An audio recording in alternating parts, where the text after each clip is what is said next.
recuperação. Todo mundo fresquinho, cheirando a tinta, com um tanque cheio, todo mundo trabalhado. E a boa notícia, Tietê e Paulo Henrique liberados, já aparecendo nas imagens, treinando com os demais companheiros. Os dois jogadores vão para o jogo. O Tietê se machucou no dia 27, no jogo de ida contra o Botafogo. Teve esse tempo todo para se recuperar, 14 dias. O Paulo Henrique ainda jogou o primeiro tempo com o Botafogo, mas foi até um pouco de propósito, forçou uma barra para jogar, porque se sentisse novamente teria esse período para se recuperar, e acabou se recuperando, mas ambos treinaram e estão 100%. Paulo Henrique e Tietê voltam ao time do Vasco. Aliás, o mais importante feito nesse período, além de todo esse estudo contra o Botafogo, essa maneira de atuar contra o Botafogo, essa preparação tática, é a questão do treinamento mesmo, do condicionamento, porque o jogo é um jogo, como eu disse no início, de competição, é um jogo de gás. Os treinamentos do Fernando Diniz começam 9, 9h30, 10 horas e às vezes vão até meio-dia e meia, 1 hora. Ele pega pesado, ele quer um time super bem condicionado, porque o Fernando Diniz trabalha muito na parte física, mas principalmente aqui, na parte emocional. E é sobre esse equilíbrio emocional que eu vou falar a partir de agora. Porque, apesar de... E eu quero fazer aqui um comentário em cima da matéria que nós fizemos domingo com o Hugo Moura. Não entendi a manifestação de muitos torcedores do Vasco em comentários, em pitacos, de que o Hugo Moura não poderia ter dito merecemos um título, que foi inclusive a capa. Houve até um rapaz que fez um comentário extremamente esdrúxulo, como que, é um clickbait, né? Como se fala, você bota um título. Primeiro que aqui não tem clickbait, a gente não precisa disso para fazer um programa bom. Segundo, que vocês queriam o quê? Que o Hugo Moura dissesse que o time não merece um título?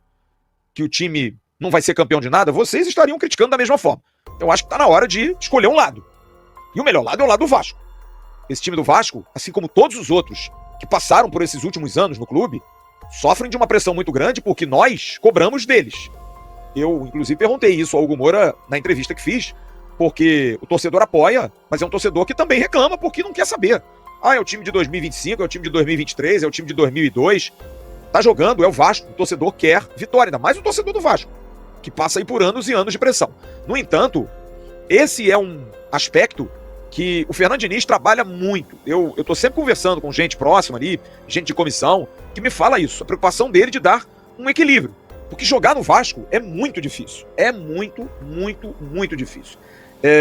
A questão emocional precisa ser muito balanceada. Porque o Vasco, sim, tem mais uma vez nesse ano de 2025 uma chance de ser campeão na Copa do Brasil. Faltam 5 jogos. Se o Vasco passar o Botafogo, o Vasco volta de novo a uma semifinal, o que aconteceu no ano passado, o que é bastante louvável. É sinal de que esse grupo, né, luta para chegar longe em competições. Não é eliminado de forma precoce. E o Vasco tem sim chance de vencer. Tem sim chance de passar o Botafogo, por melhor que seja o Botafogo.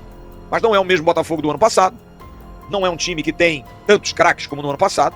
E além do mais, a gente vem dizendo isso aqui, é um time que tá afim. É um time que quer. É um time que precisa se concentrar, precisa trabalhar muito, ser orientado cada dia mais pelo Fernando Diniz, melhorar o sistema defensivo. Mas é um time capacitado. É um time que fez um jogo melhor contra o Botafogo na primeira partida. Só que, não há dúvida, só para vocês terem uma ideia, são 3.409 dias sem que o Vasco seja campeão. 3.409 dias sem que o Vasco dê ao seu torcedor um ar de uma conquista. Quando vai completar esses 3.409? Amanhã. E não vai ser uma conquista, vai ser uma passagem de fase. Se o Vasco for a final, o último jogo é no dia 21 de dezembro. É só fazer as contas.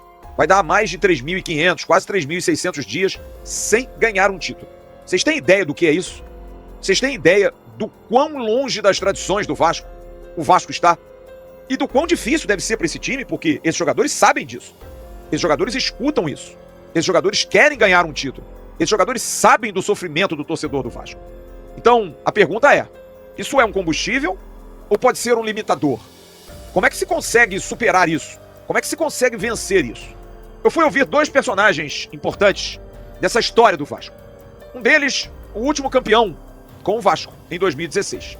Ele estava na beira do campo, lateral que foi nascido e criado no América, catapultou sua carreira jogando no rival Flamengo, mas que brilhou no Vasco também, como jogador e também como técnico, sendo campeão, inclusive o técnico do acesso em 2022, o tetracampeão do mundo, Jorginho. Ontem tive o prazer de entrevistar o Branco e hoje vou para a lateral direita. Foi o último campeão naquele jogo em 2016, exatamente contra o Botafogo. O Botafogo vencia por 1-0, gol de Leandrinho, e o Rafael Vaz acabou fazendo esse gol. Um gol que ficou marcado, e a gente tem até uma foto aí desse título de 2016, da comemoração do Rafael Vaz. Foi nesse jogo, o Rafael Vaz entra numa falta cobrada e o Vasco acaba sendo campeão em 2016, torcedor. E eu fui ouvir o Jorginho para falar um pouco desse aspecto emocional, do que pesa tanto tempo, 9 anos sem ganhar um título sequer, sem ganhar um título de expressão. Foi um campeonato carioca importante? Sim, claro que é, mas é muito tempo. E o Jorginho abre falando com a gente que ele fica triste, ele não fica feliz com essa lembrança. E ele explica por quê. Fala, Jorginho. Fala, Flávio, tudo bem, meu amigo? Como é que você tá? Tudo beleza? Cara, eu vou te ser sincero, é claro que eu fico feliz por ter sido campeão pelo Vasco, é um título importante, título invicto, mas não fico feliz por o Vasco ter o último título ali em 2016, entendeu? São 9 anos, né, cara? É muito tempo, né, para um clube tão grande quanto o Vasco ter somente conquistado nesses últimos 9 anos aí um título carioca. Sinceramente, né? Claro que me alegro por ter sido campeão, mas não fico feliz, né? Porque eu gostaria muito de ver o Vasco numa situação bem diferente. As lembranças são maravilhosas, né, cara? Mas o que eu lembro mais é que nosso grupo era muito unido. Um grupo muito experiente, liderado ali por Renê, Rodrigo, Júlio César, Andrezinho, Diguinho, vários atletas, assim, de muita capacidade, muita qualidade, né? Martin Silva. Então foi realmente, assim, um grupo que marcou muito a minha vida, a minha carreira como treinador. E ele dá um recado sobre essa questão do equilíbrio. O cara que participou de várias finais e que tinha uma pressão naquela final, apesar do Vasco ter sido campeão no ano anterior, o técnico era o Doriva. E ele diz se o equilíbrio pode ser medido com foco. É o foco que dá o equilíbrio, para você não pensar que você está jogando uma partida e vai deixar mais um ano para trás para não ser campeão. Qual é o segredo, Jorginho, numa final? Para mim, o mais importante numa final é você não ter dúvidas de que você vai alcançar o teu objetivo. Então, aquele grupo fez isso. A gente não tinha dúvida. Apesar da gente ter saído perdendo para o Botafogo, a gente conseguiu o empate era nosso. A vantagem era nossa por ter conquistado os 2 turnos. Então, é de você não ter dúvida do seu potencial, né? Quando você entra temeroso, você entra preocupado. Então, a nossa equipe entrou com muita confiança. E eu acredito que tem que ser assim nas finais que o Vasco da Gama disputa. Valeu, amigo. Espero ter te ajudado aí. Um abraço. Grande abraço, querido Jorginho. Ajudou demais. E um outro que vai dar um depoimento foi ídolo nos 2 clubes. Campeoníssimo no Botafogo e campeão no Vasco também. O capitão da América, Mauro Geraldo Galvão, que fala sobre o jogo em si e sobre essa questão do equilíbrio. Equilíbrio em campo e a necessidade também de se ter equilíbrio para disputar uma partida dessa. São 90 minutos para decidir e, se não der, ir para o pênalti não é vergonha nenhuma. Com a palavra, Mauro Galvão. Bom, esse jogo é muito importante, né?